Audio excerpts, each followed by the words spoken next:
കപ്പലി കണ്ട കണ്ട് കണ്ട് ബോട്ട് കണ്ട കണ്ടു കണ്ട് പാലോം കണ്ട കണ്ട് കണ്ട് എന്നാ വീട്ടിൽ പോയാലോ വാ സിനിമക്ക് പോകാം വേണ്ട വേണ്ട പാർക്കിൽ കേറാം വേണ്ട വേണ്ട സർക്കസ് കാണാം സർക്കിട്ട് മതിയാക്കി വീട്ടിൽ പോയാലോ എങ്ങനെ എങ്ങനെ പറഞ്ഞേ ഉള്ളു എടാ വാടാ മക്കളെ എന്റെ കൂടെ പോരടെ ആ ബോട്ടിൽ കേറിയാലോ ഹലോ ബോട്ടിൽ വേണ്ടടി റോട്ടിൽ നടക്കടി ഇഷ്ടം പോലെ കാഴ്ച കാണാം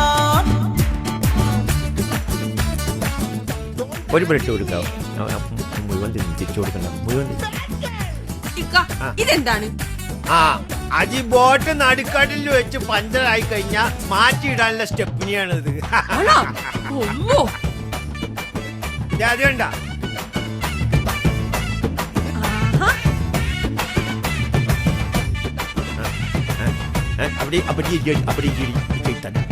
ഹായ് ഐസ്ക്രീം വാങ്ങി തിന്നാലോ ചോക്കോ ബാർ വാങ്ങിയാലോ പിള്ളേരെയും കൊണ്ട് ചിൽഡ്രൻസ് പാർക്കിൽ പോയാലോ എടി പണ്ടാരമേ മുണ്ടല്ലേ ആക്രാന്തമാ പിള്ളേർക്ക് കായ് നിന്റെ വീട്ടിന്ന് കൊണ്ടുവന്നിട്ടുണ്ടോ നമുക്ക് കുഞ്ഞാലാടാ കരകറങ്ങും ട്രെയിനിക്കേറാം താഴെ വീയും സീസോ കേറാം ശ്വാസം മുട്ടും വീട്ടിൽ പോയാലോ എന്താണ് അല്ല പറഞ്ഞുള്ളു വാടാ മക്കളെ ഈ വെടക്കിനെ കൊണ്ട് തോറ്റട പാപ്പ വല്ലാത്ത പിശുക്കനാടാ നിന്നെ നിന്റെ ഈ മക്കളെ പോറ്റണമെങ്കിൽ ഇച്ചിരി പിശുക്ക് നല്ലതാടി അല്ല പിന്നെ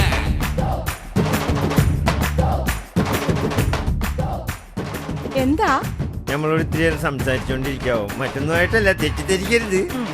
നമ്മുടെ കെട്ടിയോളം അകത്തോട്ട് കയറിയിട്ടുണ്ട്. ഈ തുണിക്കട മൊത്തം മേടിക്കുന്ന ലക്ഷണമുണ്ട്. അതുകൊണ്ട് നമ്മൾ ഈ സംസാരിക്കണ കണ്ടിട്ടാണെങ്കിലും കണ്ട് കണ്ട് കണ്ട് അതിന് പൊയ്ക്കോ.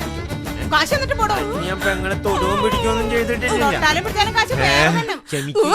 വീഗാലാൻഡിൽ പോയാലോ കാഴ്ചകൾ ഒത്തിരി കാണാലോ അവിടത്തെ സ്വിമ്മിംഗ് പൂളിൽ മുങ്ങിക്കുളിച്ചാലോ വീഗാലാൻഡിൽ പോകണ്ട മുങ്ങിക്കുളിക്കാൻ നിക്കണ്ട നിർഗന്ധലെ വെള്ളമിറങ്ങി പനി പിടിക്കൂടി പച്ചവെള്ളം കുടിക്കാം വേണ്ട വേണ്ട പൈമ്പൊരി തിന്നാം വേണ്ട വേണ്ട എള്ളുണ്ട തിന്നാം വേണ്ടാന്ന് പറഞ്ഞില്ലേ വീട്ടിൽ പോയേക്കാം പഠിച്ചോനെ കാത്ത് എന്നാ ബാടാ മക്കളെ ഇപ്പൊ തന്നെ പോയി കളയാം ഉമ്മച്ചിക്ക് പോറടിച്ചടാ കാശി ഒത്തിരി പൊട്ടിയാലെന്തടി എക്സ്കർഷൻ സൂപ്പറായില്ലേ എന്താ നമ്മുടെ പൈസ മുഴുവൻ പൊട്ടിച്ച് അതും ഇതും തിന്നു പോർക്കോ വേണ്ടല്ലോ ബാത്റൂമിലോട്ട്. ഓ